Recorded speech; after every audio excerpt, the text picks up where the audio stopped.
Балдарга мурун көңдөйчөсү аркылуу зонтту киргизүү ыкмасы стандарттык операциялык процедурасы эл аралык сунуштардын жана Кыргыз Республикасынын ченемдик методикалык документтеринин негизинде иштелип чыккан.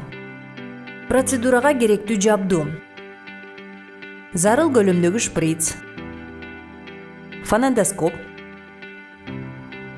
бөлмө температурасындагы суу, электросоргуч же желим груша, лоток, бурун көңдөйчөсү аркылуу кирүүчү зонд, жабышкак лента, маркер, бир жолу колдонулуучу мээлейлер. Милдеттүү шарт: ашказан катетеринин көлөмү баланын денесинин массасына жараша болот. Эгер анын массасы 1000 граммдан аз болсо, номер 4 мурун же номер 5-6 ооз катетери колдонулат. Эгер баланын массасы 1000ден 2500 граммга чейин болсо, номер 6 мурун жана ооз катетери колдонулат. Массасы 2500 граммдан жогоруларга номер 6 мурун, номер 8 же номер 10 ооз катетери керек. Мөөнөтүнөн эрте төрөлгөн ымыркайга апноэ талмасын алдын алуу максатында тамактанганча жана тамактангандан кийин кычкылтек терапиясын өткөрүү зарыл. Процедурага даярдоо: эң алгач баланын ата-энесине процедуранын максатын жана жүрүшүн түшүндүргүлө. Аны өткөрүүгө маалымдалган макулдугун алыңыз. Колуңузду антисептик менен тазалаңыз. Керектүү жабдууну даярдап алгыла. Таңгактын бүтүндүгүнө ынанып, мурун көңдөйү аркылуу кирүүчү зондтун жарактуу мөөнөтүн текшериңиз. Андан соң колдорду гигиеналык ыкмада жууп тазалагыла. Колду жууйбуз. Андан кийин антисептик менен тазалайбыз. Колдордун кургаганын күтүп тургула. Бир жолу колдонулуучу таза мээлейлерди кийиңиз.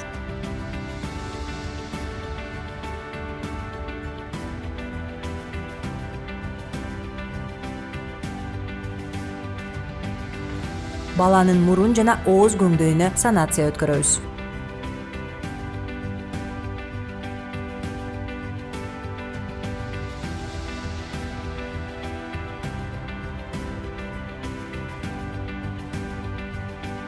Процедуранын аткарылышы: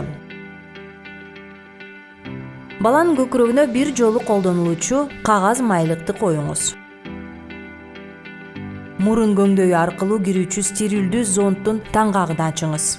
Мурун көңдөй аркылуу кирүүчү зондту киргизгенден мурун кайсы деңгээлге келгенде зонд баланын ашказанына жетерин белгилеп алуу зарыл. Зондтун учун баланын мурдуна коюп, мурундан кулактын учуна чейинки, андан соң төш сөөктүн учуна чейинки аралыкты өлчөңүз. Зондто тиешелүү белги коюңуз.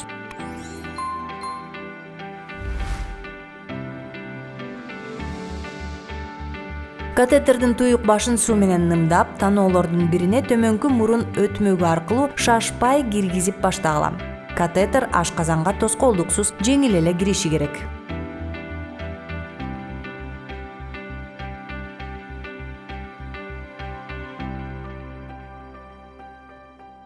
Зондко шприцти туташтырып, анын өткөргүчтүгүн текшериңиз. Бул үчүн 2 ыкма колдонобуз. Биринчи ыкма: шприцтин жардамы менен ашказандагы суюктуктун кичинекей өлчөмүн сордуруп алабыз. Зонд туура киргизилсе, ашказандагы суу, ашказан согу пайда болот. Экинчи ыкма: шприцтин жардамы менен зондко аба киргизебиз. Ошол эле учурда эпигастралдык аймакка фонендоскоп аркылуу кулак төшөңүз. Суюктук чайпалгандай мүнөздүү үн чыгышы керек. Эгер зондтун туура жайгашканынан күмөн санасаңыз, анда аны сууруп чыгып, кайра процедураны башынан баштаңыз.